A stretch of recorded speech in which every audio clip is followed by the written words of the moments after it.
Certainly. Good morning, everybody. Happy Friday. My name is Al DeCroach. I'm the Advertising Director of Trib Total Media. I want to thank you for attending today's session of the P&A Advertising Symposium. First, before we get started, I did want to thank Jane, Teresa, Matt, and all the people at P&A. This is the last session of the week, and a lot of work that goes behind the scenes. I'm sure all the people involved here have been involved at some point. So I want to thank them very much for everything they've done. And I'd also like to thank all the committee members headed up by Matt Miller. There's a lot of work behind the scenes to make this happen this week. So I wanted to make sure we thanked everybody. The session today is securing profitable salespeople. And I think, as we all know, nothing's worse than the revenue report that has the territory that has the sales rep named open. It's probably the biggest challenge that we face. You can't motivate open. It's hard to get open to cold call and bring in new business. It's hard for open to retain business. And so for us, obviously, it's the greatest challenge we all face. Finding and hiring the right sales talents, it's integral to what we do in the advertising equation. Finding candidates that possess that X factor to create really to help us create profitable news media organizations. And it's become one of the great challenges and tasks we have in 2021. Today, we have the opportunity to learn from Bill Talerico and Talerico Group and how we can identify true winners that fit our culture and our sales team. My experience with Bill started in 2019. Bill was hired as part of Trib Total Media's management and sales development program. And I think you will find Bill, not only Bill, a great person, but very enlightening and knowledgeable in these areas. So with that, I'd like to introduce my friend from the Talerico Group, Bill Talerico. Thank you, Al. And truly, it's an honor to be here with you guys and an honor to hear Al call me friend. He's a good man. I was recruited to do this through Al and Matt Miller, so it's an honor to be with you guys. And man, what a year, huh? I know that Al talks about open, and I had to go on mute because I was chuckling as I heard him talk about you can't motivate open and you can't hold open accountable to the revenue generating activities we need open to do. So the other thing is it's good to be back and have something to actually do, right? Because I'm sure for so many of you, as we've experienced in our work at the Trib, we woke up last March and thought, what do we do? Like, who do we call? And April wasn't much different. So now things are humming a little bit. I'm really proud of the work the Trib's done and being successful in turning this around. I'm fortunate, as Al said, my name is Bill Talerico. 10 years ago, I started the Talerico Group. We work with organizations to help them improve sales, develop their leaders, and acquire great talent. So much of the work we do is around either helping our clients hire salespeople or develop and deploy salespeople. And, it's great to develop and deploy salespeople, but first you have to get them in the door. And so much of the work and frustration that comes from not being able to develop them or not being able to motivate them is because sometimes we put the wrong people in the wrong places. And I would tell you, hiring salespeople is the single most difficult thing to do in all of business, right? I mean, we can hire admins, and this is not meant disrespectfully, but we can hire admins and they might have some flaws, but they're generally who they are in the interview.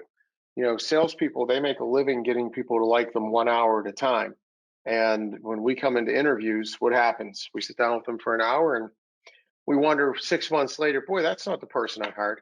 So we're going to talk today about some of the things we can do to maybe make that easier on the pre-hire, some of the things we need to do in the interview, and then some of the things we need to do as we onboard these folks to help them be successful.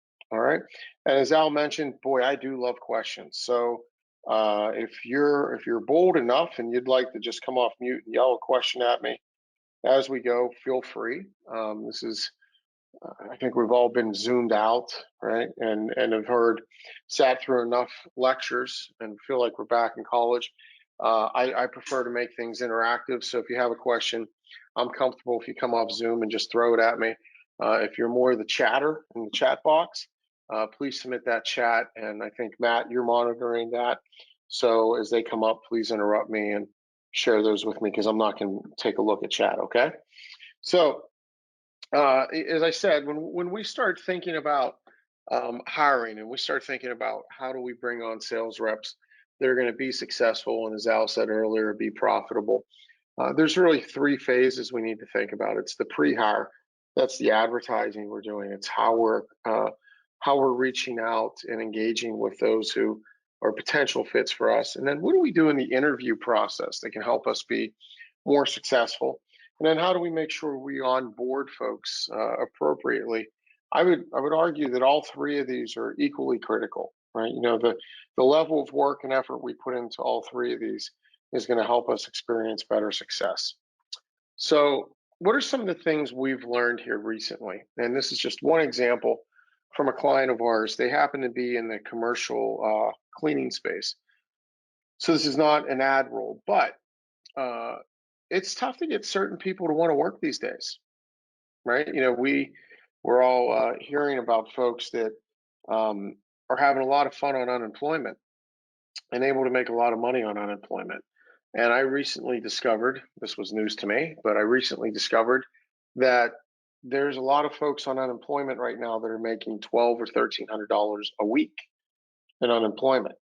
And, you know, I don't pretend to be an accountant and know what that translates to if you're working. I don't know if that's taxable, whatever that means. But, you know, the math there tells me that that's a lot of money, right? So that's somewhere around $60,000 a year not to work. And when you think about what we're asking our salespeople to do when we bring them in, that's a good amount of money. So what we've found when we've been looking for business development folks for a client of ours recently is the applicants are low. In these BD roles, we're getting 10 to 15 of applications per month, only 20% of which are qualified, right? The outside sales roles are netting a little more because people think they're higher paying and more attractive. Still not huge numbers. And with the roles that we've filled over the past month, I think for this client of ours, 4 of the 6 never applied for the role. We had to go find them. So we had to reach out to them on LinkedIn and mention the role, tell them we thought they'd be a good fit, something in their background led us to them. And that's where most of the hires have come from. We partner with a company called Objective Management Group, which is OMG for short. And they've been Objective Management Group for 30 years. So they were OMG far before OMG started dominating texting and social media accounts. So they're the original OMG. But they have an assessment we like to use, and I'll show you a little bit about that assessment in a few slides.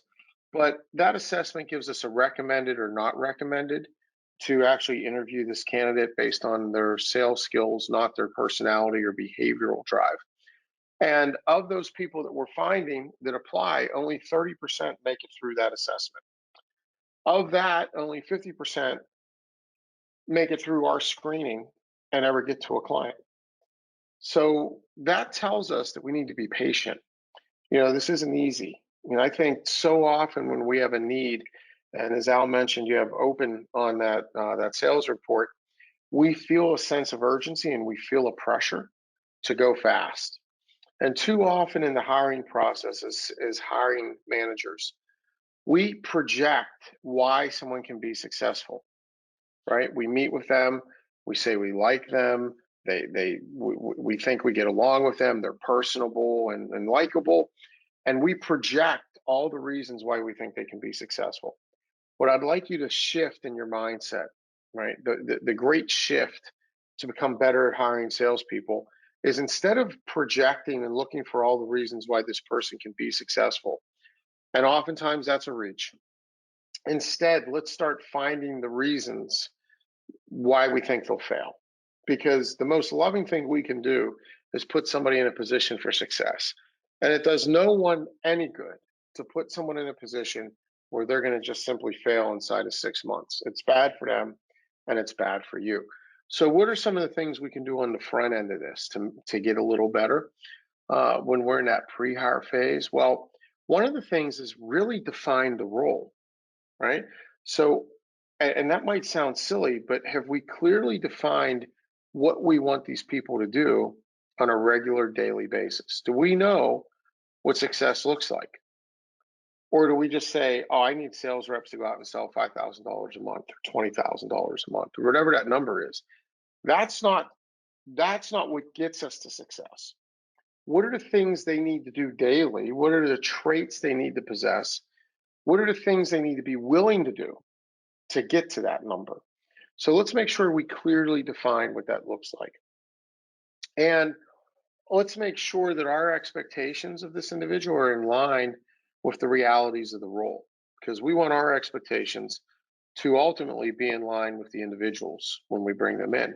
And we need to be able to communicate that. So a little thing on expectations, and I'm kind of an expectation freak.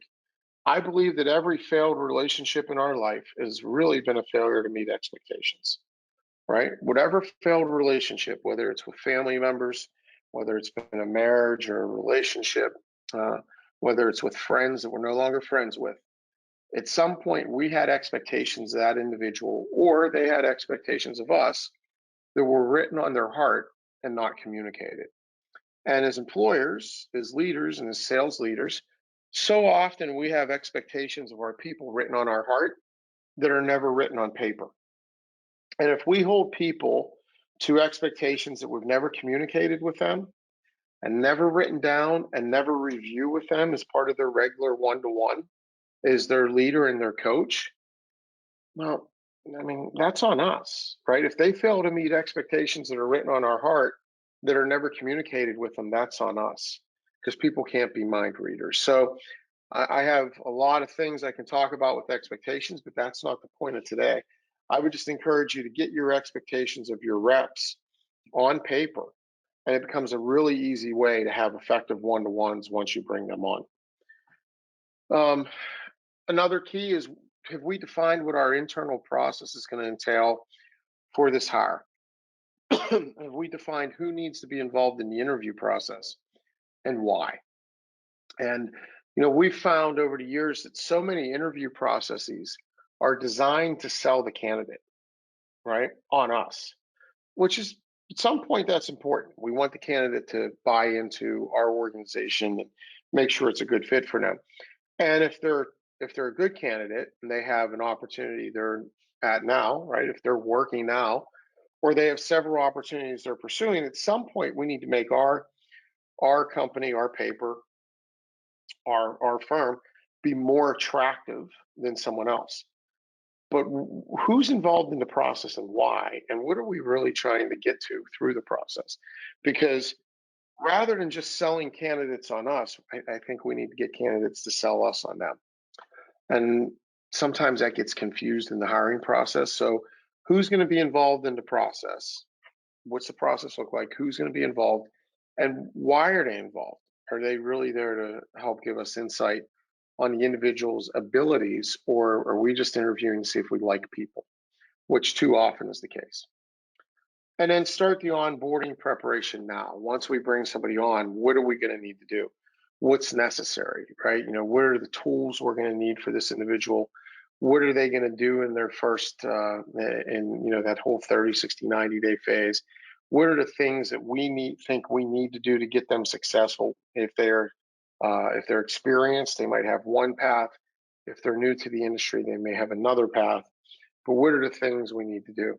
And then most important is patience, because we need to remember that missing on a hire is far more costly than waiting, right? As painful as that open is, hiring somebody that's wrong for the role that we invest in, we invest time, we invest hard money, right? Real money, and we invest opportunity cost, because at some point, that person we hire, we're going to let them go out with a business card with your brand on it. They're going to hand it to somebody. They're going to make an impression. And that impression they make, good or bad, is going to reflect your brand. So missing on the wrong hire is far more costly than waiting for the right hire. Okay, so don't rush. Get it right, don't get it fast. Okay? Any thoughts or questions before we keep moving on and talk about interviewing?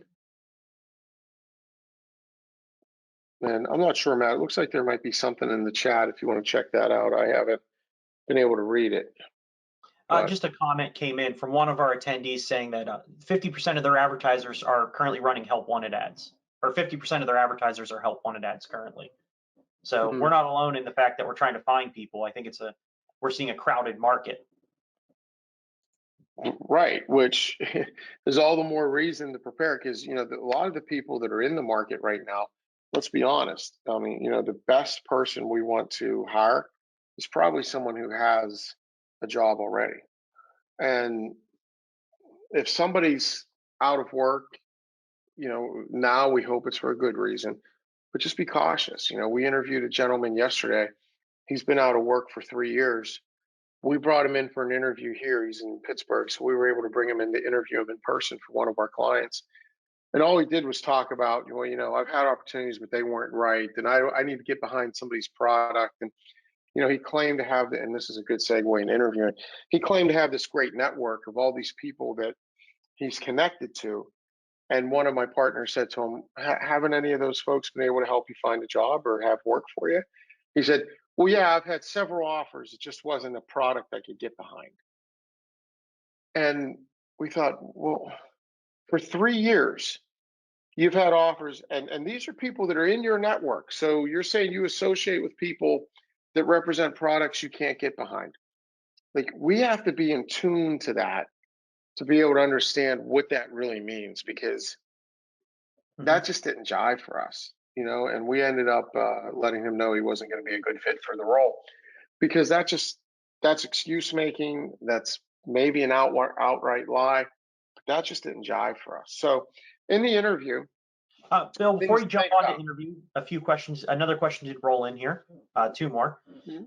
Going back to your expectations and setting those up, one of them came in is, how thorough do you need to expect your job expectations to be before you start applying? Like, how much time and how much do you have to roll that out and write up on that before you start? Sure. So that's not something I would recommend you maybe put in the ad. I don't think you need to put that in the ad, but I think it's something you should have prepared for the interview phase.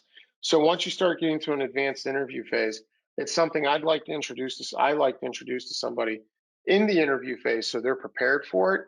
And if there's anything there they see that they know they can't do, or that becomes a problem for them, it might help flush them out of the process, right? And when we're when we're crafting our expectations, I like expectations to begin with an action word, have a measurement, and be time bound. So a small example of that would be arrive by 8 a.m. every day. So action word, measurement, time bound, right? Arrive by 8 a.m. every day. So those are where we're going to have how many calls you want somebody to make in a week, what your expectations are, and proposals somebody's going to make in a week, right? So like, deliver 6 qualified proposals every week, not deliver proposals regularly. That's not an expectation, because what's my regularly versus theirs? So deliver 6 proposals every week. And then when we're giving them feedback, it's easy to say you did 6 or you didn't. By the way, 5 is not the same as 6. So if they have 5 consistently, they're missing. But we need to have those type of expectations written. So I like to have them crafted for the interview process. I don't know if I'd share them with somebody immediately out of the gate, but certainly in the second interview before we advance too far. Yeah. You mentioned ad in there, including that type of content in there. What suggestions do you have, or, and the question is, what is there a magical ad to attract those great salespeople? Like, what do we need to put in there to get them to respond and get them to come in? Is it advertising that we need to focus on? Is it, like you said, our network? Where do you push newspapers to find those salespeople? How's the best method to get those inbound folks coming in? Well, in newspapers, of course, it's the best way to. No, it's certainly. I understand you're all in the ad space and newspaper space, but we get the most participation or connectedness and engagement on LinkedIn and also through Indeed, right? And that's where there tends to be the greatest concentration of folks seeking. The ad, how do you write a good ad? We actually, we have a whole training session on hiring, right? That's a multi-day hiring workshop. It's called STAR training, Sales Talent Acquisition Routine Training. And one of the things we cover in there are good sample ads versus bad sample ads. I would tell you that too often the ads talk about the position, right? So this is wherever you're posting it, whether it's in the paper, on your site, LinkedIn, Indeed, wherever these go, too often we talk about the position versus the person. So most sales ads start with, we are a top 50 do located in this region with great benefits and all that. And we talk about the company and then the opportunity, who is seeking an outside sales rep to develop and nurture relationships within the local business community and blah, blah, blah, blah, blah, right? That's how every sales ad runs. We actually found that the great sales ads that attract winners, because most winners aren't going to, I mean, that's all about you. That's not about me. That's not attractive. The right sales ad should start with the person we're looking for. So they would say something to the effect of, we're seeking a sales rep for this area. You are a person that can do that, and not self-starter and all those cliches. It's, you have a demonstrated history of success. You're motivated by winning and acquiring new talent or new clients and new logos. You have skills in maintaining existing client relationships and growing those into become larger, right? So there's examples of language that we want to make it about the rep versus just about our environment. Okay. Does that answer that question, Matt? Oh, yeah, I think so. That sounded very thorough. Another question rolled in through the chat, and anyone who has them, you can send them right to Organizer. When you're setting up those expectations and writing the ad, who within your organization needs to be part of that conversation? So I think the expectations, when we're crafting the expectations, I ultimately would like that to be for the hiring manager that they're going to be reporting to, because they're the person that's going to be the judge of that's the judge of success, right? So if we're talking about how, for example, if Matt and I were going to sit down and do work together, I should say to Matt, hey, Matt, you know, I realize you and I haven't had a conversation yet about your expectations and how I can be successful. So I'm just picking up a random piece of paper. So I've taken the liberty of crafting what I think your expectations would be of me. Can you review these? And I would share these with Matt. And in most cases, and we do this a lot when we're working with executive leadership teams, especially if there's an executive leadership team that has any type of challenges. You know, they're not exactly high performing, and they have personalities on the team that are clashing. It's usually because of a failure to meet expectations. So what we do is have person A craft the expectations they think person B has of them. And person B crafts the expectations they think person A has of them, versus me saying, oh, my expectations of Matt, let me tell you my expectations of Matt, you know, and going and writing them down and becoming more abusive and punitive. Where if I can say what Matt's expectations, what I think Matt's expectations are of me, it makes both people human. So if that relationship's going to be successful, the person crafting the expectations has to be the person in the relationship, the hiring manager, or the person that they're going to be reporting to, I should say, whoever that person would be. Okay. Great. I think we're ready to move on to the next section at this point. All right. So I mean this button, which is screen sharing, and we would go to this. So bear with me, folks. Let's see if I pull it off. I think so. All right. So in interviewing, let's think about what type of environment are we creating? You know, we always laugh about interviews because what happens when somebody comes in for an interview? We're on our best behavior. I mean, we are like, this is the place where everybody wants to hang out, right? Like Sally, the receptionist, she is just Johnny on the spot. Can I get you coffee or water? And can I make you comfortable? And we take them into the nicest conference room and we go overboard to make sure they're comfortable, which is nice and courteous. But I'm guessing every one of you at some point sold something in your career. When was the last time you walked into a building and somebody said, "Hey, Al, I want to make you as comfortable as possible to negotiate with me today. Huh? What can I get for you?" That's not the real world, right? So yeah, let's be kind and courteous, but be mindful of the environment you're creating, because what we really want to do in an interview is find out who this real person is.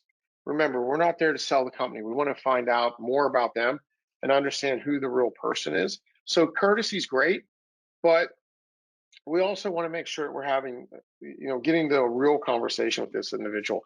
A little bit on environment you're creating. And I'm not suggesting you guys do this, but just to maybe jog a thought.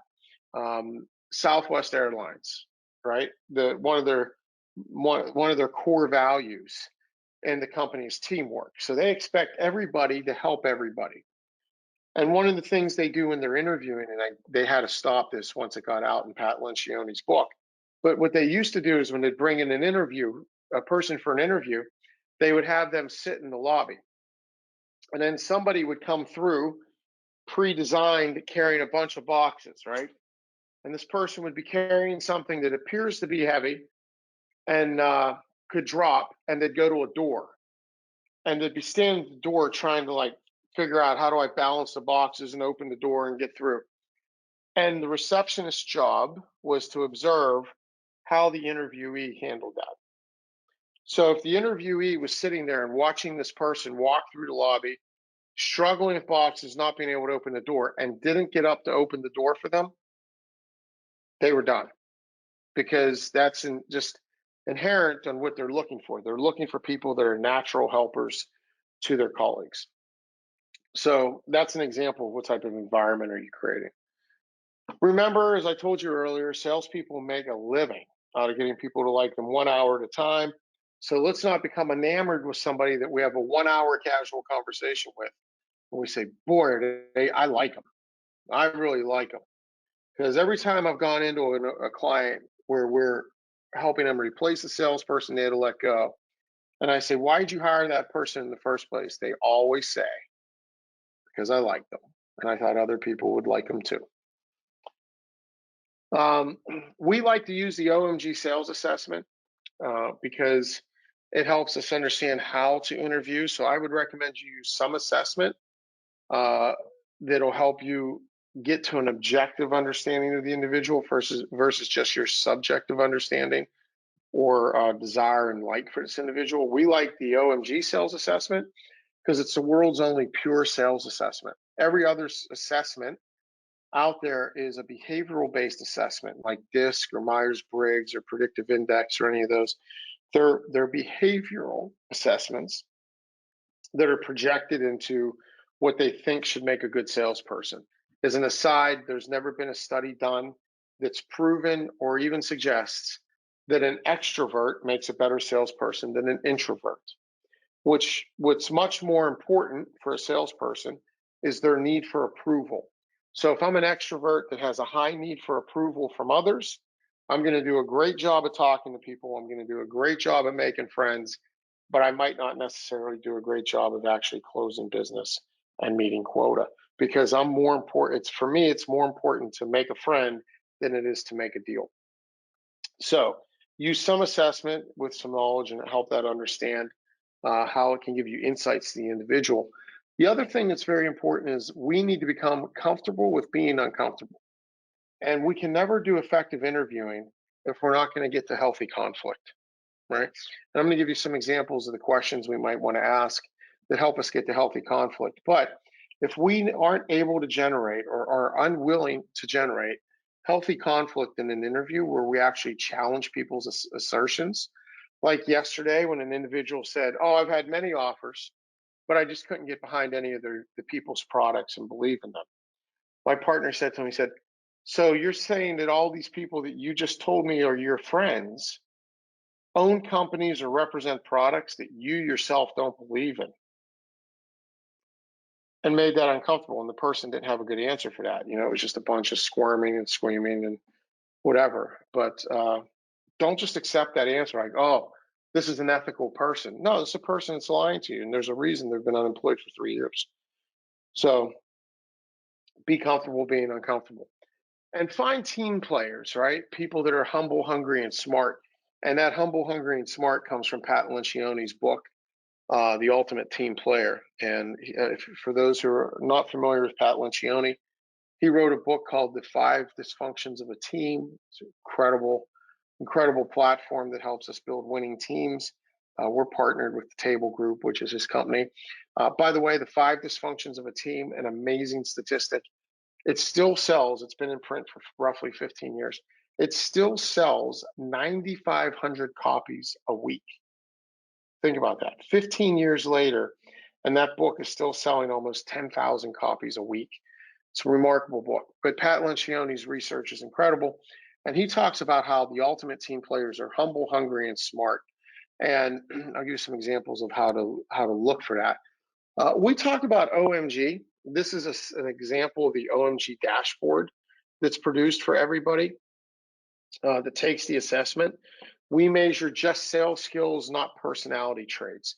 And the first thing we're looking for in the top left when we do these assessments is somebody's desire and commitment. These are the 2 greatest predictors of sales success. So over 30 years and 2 million salespeople evaluated, what OMG has learned is that if your desire and commitment are not at 60 or better, 60% or better, you're not going to win. You're not going to be long-term successful. And everywhere you look on this report, green is good, red is bad. So this desire of 98 in green, very good. Commitment of 10%, very bad. And then the other thing on this that jumps out to me is responsibility. So the thing with responsibility we're looking for is not, does this person pay their bills on time, or are they a committed spouse? But when they lose a deal, do they come back, look in the mirror and say, I failed to create value, I failed to uncover need, I failed to learn what's really driving the process? How much responsibility for sales success do I take? And in this case, this person had 0. As a result, they're not recommended for an interview. They were in the 54th percentile of all salespeople. So if you throw them in a room with 100 people, they're going to be roughly right in the middle. 46 are going to be better. 53 will be worse than they are. We measure this need for approval, as I told you earlier. That's much more important than being an introvert or an extrovert. And then when you get down to some of the sales skills we measure for, this is a person that's willing to go out and hunt, but they're not very effective in their hunting. So they're willing to hunt, but they're not able to actually get to decision makers. They're not very good at relationship building. They struggle in consultative selling and selling value. They're very, very poor at qualifying. They love talking and presenting, but God help them if they ever have to close something. They're at a 15%, right? So this is some of the insight we see for an individual. As an example, this is somebody we wouldn't interview. And this recommended up top is not whether or not we recommend them for the job, it's whether or not they're recommended for an interview. For those who are thinking, well, boy, that's kind of harsh. You wouldn't interview this person just based on a dashboard. The research tells us, again, over 30 years, 35 years, and 2 million salespeople, that 75% of those people who are not recommended but hired anyways fail inside of 6 months. And you might be asking yourself, well, why would you interview them, or why would you hire them if they weren't even recommended for the interview? And that's because some people put this assessment at the back end of the process, and they interview somebody 2 or 3 times, and then they do this assessment. And when they get results back like this, they try to justify and rationalize all the findings, because at that point, they've already fallen in love with the candidate. So something to think about. We like assessments at the very front end of the assessment before we even interview somebody, because then we have insights on what we should be asking. And that gets very expensive if you're using assessments that you pay for per assessment. In this case, this assessment is unlimited license. So you can get a license for a year and put as many people through as you'd like. So once we get through an assessment, yes. The question came in on there for when you're talking about interviews. How many interviews do you recommend for people to conduct with a potential sales rep before making a decision? Yeah, we would do a phone screen. The first phase is a phone screen. And then you want to bring somebody in for the interview that's in person, obviously. And that's where, when you build your process, you determine who all is going to be involved in that interview. And then how many interviews you need to do, I would say, depends on what you're trying to learn in the interview. So if we're trying to first assess somebody's general abilities and sales skills and whether or not we like them and how they interact, I would say we need at least 2 to do that. If there's further technical drives we need to get to and skill assessment, you need to add on from that. So you might have to do a final or a second interview that's more about skill assessment. Then we get to a final interview that talks about what the role really looks like, and we start flushing out somebody's experiences to do this. Because, remember, in the interview, when you're asking questions, if people are saying things like, I think, I would, then that means they haven't. What we want to listen for in an interview is I do, or we have, right? Not I would. So some great interview questions we like to do, and this is one that we use on a phone screen or a Zoom screen before somebody comes in person. Because we have a short time today and there's 10 other folks I need to talk to about this role. 2 of them are going to be moving forward. So tell me a little bit about yourself. And, you talk about early on, I said about the atmosphere we set of, hey, can we get you coffee or do you prefer tea? And can we get you water? And, we're setting up the environment to make them very comfortable. Again, that doesn't mimic our sales environment. A question like this does more closely mimic what they're going to find in the field very often, which is somebody saying to them, yeah, look, I got a couple minutes. What's up? Tell me about what's going on. And we want to find somebody that has the ability to connect in that short of a time. To me, when we drop this question on somebody, do you know what the perfect answer to this question is? You can shout it out if you'd like. Anybody have a guess what the perfect answer to? If I asked a candidate this on a screen, there's one answer they could give me that would make me end the interview and say, we need to bring you in for an in-person. Any guesses what that would be? Al, any thoughts on what that answer would be? Sorry, I'm unmuting myself. I'd want to know what the 2 people did that are already moving forward. Perfect. If somebody said to me, why 2? How'd you decide on 2 people to move forward? What did the other 2 people do that you've already chosen to move forward? If they ask me a question, I'm happy, because that's what we want salespeople to do, is ask questions, right? If somebody says, well, I was born in a small town in Missouri, and they start down this long path of stuff that's about them and going to be more irrelevant to me, they don't get it, right? They're going to be one of those individuals that's out there telling stories, wasting time, coming back and saying, oh, boss man, whew, boy, did I have a good day. So, yeah, tell me, why was it such a good day? So, well, I met this person. I loved her. She was so kind, so sweet. Owns a sweet little flower store. And, and they're telling you stories. Does she have a need? Well, no, she's never advertised, but I think someday we can help her and, we'll bring her along. It's like, oh, please, no. Find qualified individuals, because we have this little thing called payroll every month that happens, and would really like you to contribute to it. So that's what, so somebody asked me a question here. I'm really happy about why 2.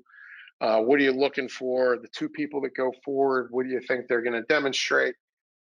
We like to hear about failures, because if somebody says they don't have failures, well, they're either not human or they're lying. And in either case, we don't want to hire them. So tell me about the last deal you didn't win. What did you learn? All right. And if somebody can't remember that, they're, again, probably not somebody that's going to be successful on your team, and probably not somebody that's coachable. One that we're using now, because it's so timely, is what have you learned about yourself during COVID? What's this experience taught you? I think that, I'm a firm believer that, look, none of us asked for COVID, right? Like none. And by the way, I had COVID. I had it in February, as Al's very familiar with. I spent 2 weeks in the hospital, had a couple of nights where I didn't think I was coming home. So COVID's given me a very different perspective. This this March than it did last March. But, I still have my thoughts about COVID.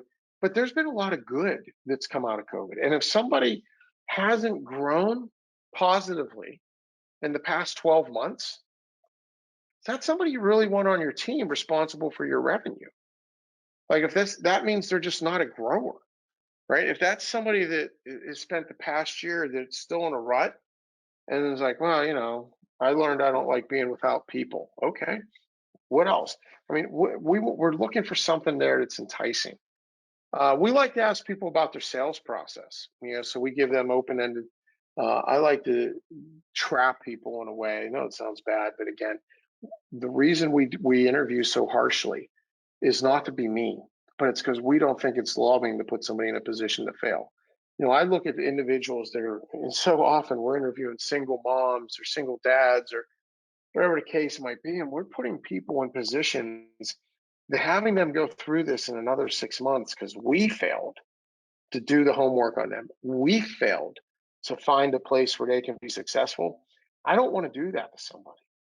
I can't. That's why we take this very intense, if you will, interview process, or we do what we call combative interviewing to make sure we're finding places for people to be successful.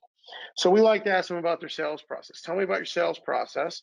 Or are you somebody that's just more instinctual and connects with people and kind of does it through gut and feel?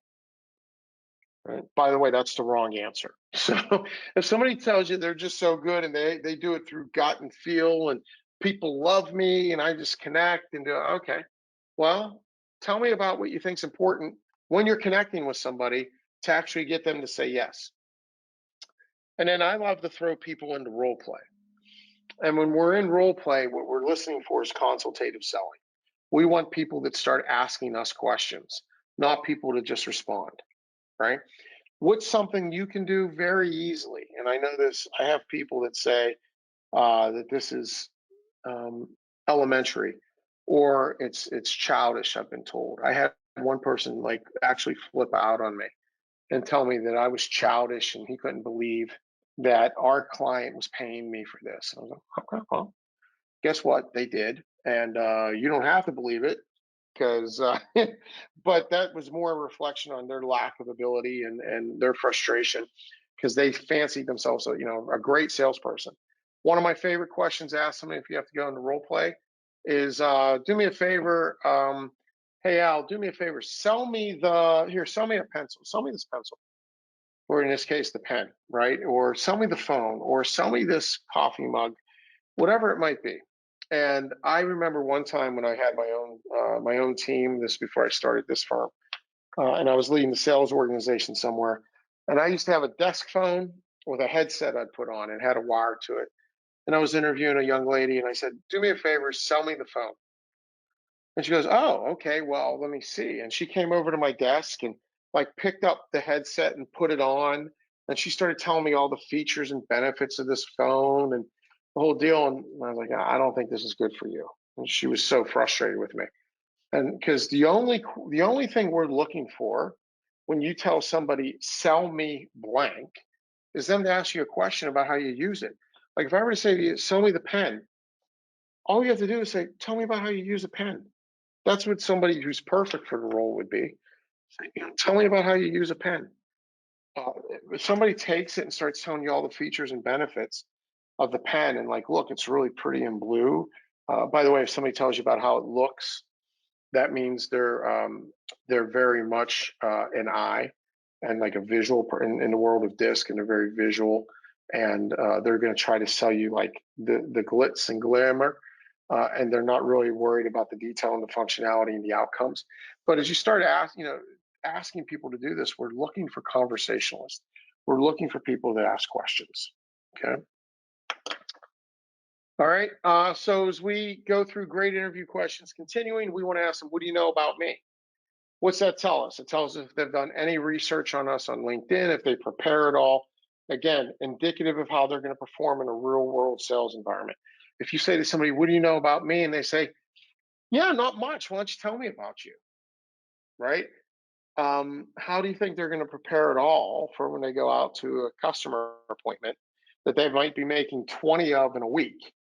If they had one interview that's supposed to be important for them and they didn't look at me on LinkedIn, they didn't look anything up to know about us, they didn't find out if we know anybody in common, anything, probably not going to do it for their prospects. Like to ask people, what do you think you're going to need to be successful here? And if they look and say, oh, just give me a computer. Okay, then they, again, not really thinking through the situation and not really thinking about digging in. How they sell themselves to us is going to be how they sell us to our prospects. So again, we're looking for good team players that are humble, hungry, and smart. Humble, do they use the word I or we? You know, one of my good friends, John Luco, he's a dear friend and mentor to me, used to be the president at Giant Eagle, gets adamant. He's a retired president there now. He gets adamant when you talk about this because he says he would never hire anybody that used the terms I and me in an interview. He only liked people that use the words we and us. Hungry, what are they showing they're doing with regularity? Where do they show you that they're doing with either COVID downtime or continual self-improvement? And smart is somebody who not necessarily book smart or really good with algebra, but somebody who understands their own strengths and weaknesses and understands the impact they have on others. I like to end the call abruptly typically and listen for what they do. Right? You know, so I typically would say something like, hey, this has been really helpful for me. Thanks for your time today, or thanks for coming in. Really appreciate it. And I want to see what they say. Great salespeople, by the way, would say to that, really, how did you find it helpful? Right? Moderate salespeople would say, oh, what did you like about it? Now, I didn't say I liked it. I said, this has been helpful for me. I'm glad you came in today. What I might mean is before you came in today, I thought I would actually maybe hire you. But since you came in today, it's been really helpful for me to realize I never want you to come back. So if I say this has been helpful and somebody says, what did you like about it? At least they're asking a question back, but it demonstrates they have some happy ears and they're hearing what they want to hear. So we need to flush that out a little bit. But again, if everything else was great and we say to them, hey, can I give you feedback? And they say, sure. I say, I didn't tell you I liked it. I told you it was helpful for me. You heard I liked it. See their response. Because if they become very defensive, they're probably not coachable. If they say, you know, you're right, I wonder why I did that, they're coachable. So think through that. Really bad salespeople, by the way, will say, oh, great, I guess I'll talk to you sometime soon. Because what they heard is I love you when you say this has been helpful. So we find that to be a really helpful statement in flushing out the level of happy years and the level of connectedness somebody has. And then assuming everything else went well, I still judge based on thank yous. An email thank you is okay. A written handwritten thank you is much better. But did they at least have the opportunity? Did they at least take the time to say thank you? All right, I'm going to keep going. If you have questions, again, come off mute and shout them out or put them in chat. But I know that our time is winding down, and I want to make sure we talk briefly here about onboarding. When we talk about onboarding, like, don't screw up the easy stuff, right? Show them that you care. Make sure the computer's there, business cards, swag. This is a lot of that prep that we talk about. If we know we're hiring somebody, get the stuff ready, you know, depending on your welcome package. One of our clients, when they hire, they're in the wealth advisement business.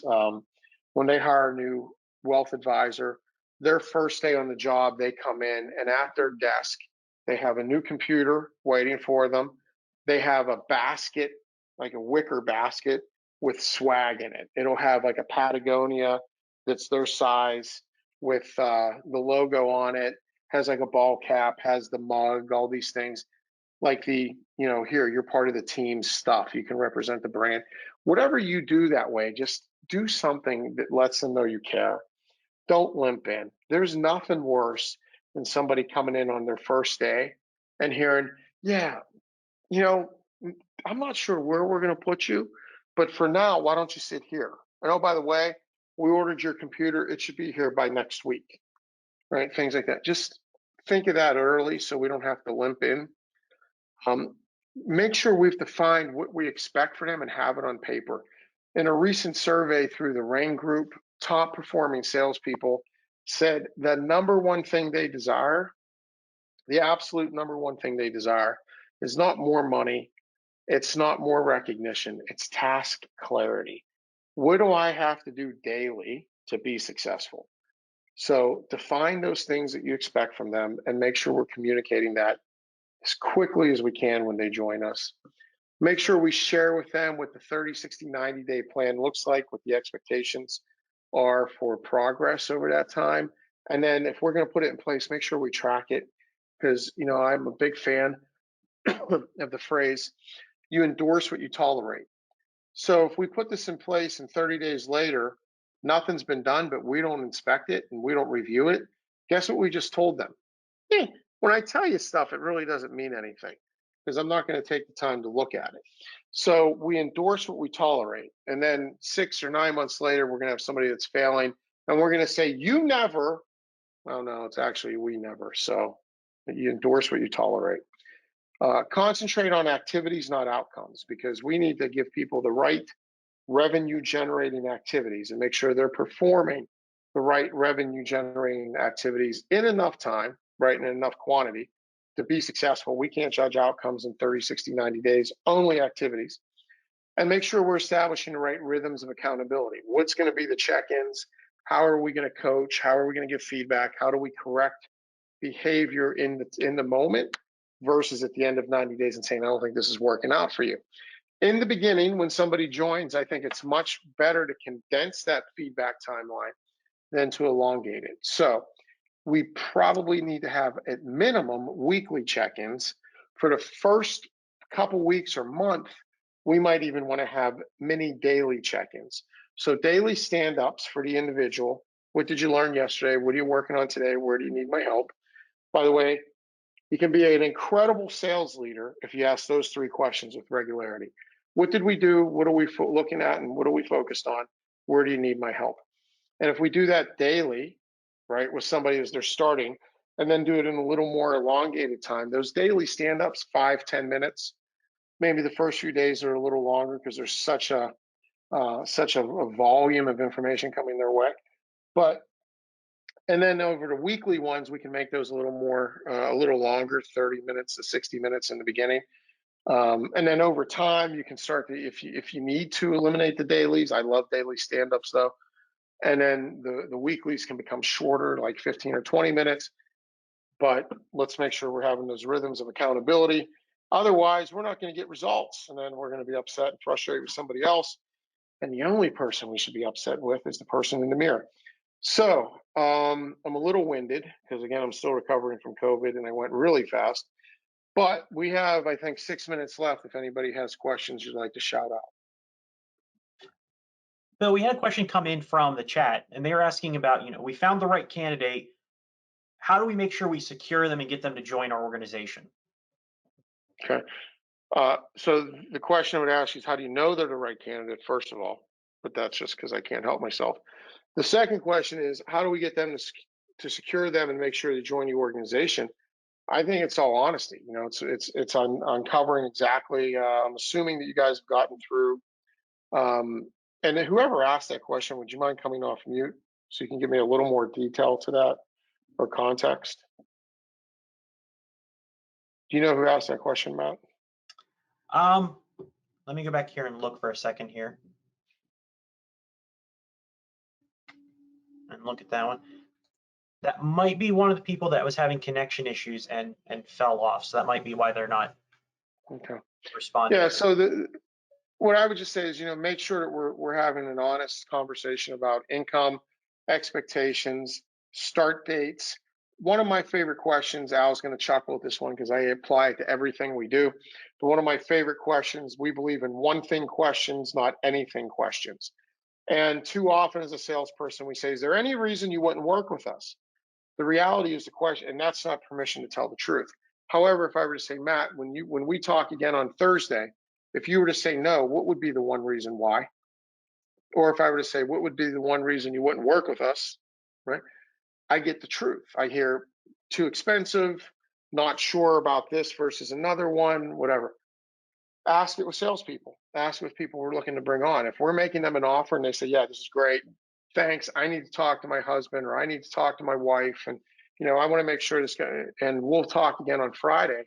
The only thing we should be asking them is, great, when we talk Friday, if you say no, what would be the one reason why? And you'll get the truth from them. They'll say, well, I'm looking at 2 other roles and I'm expecting an offer and I think they're going to be more money. Say, okay, what is it you like about the other roles other than money? If money weren't an issue, how do you feel about us versus them? Well, I really like you guys, but blah, blah, blah. And now we're in a conversation and we're actually able to impact it versus just getting a call on Friday that says, hey, thanks for the opportunity. I'm going to, more than likely getting an email that says, thanks for the opportunity. I'm going another way. Great. I think you might have hit on the number of the questions people might have. There's no new ones coming in, but if anyone has any questions, they can put them through chat, or like Bill was saying, just come off mute and feel free to ask them in our last few minutes here. And our website is telericogroup.com. On LinkedIn, it's also Talerico Group. I'm not sure. I should be able to tell you exactly how to get there, but I can't. But if you search Talerico Group on LinkedIn, you'll find us. And then if you have any questions, submit them through there. Happy to help you guys after this and answer any questions you might have.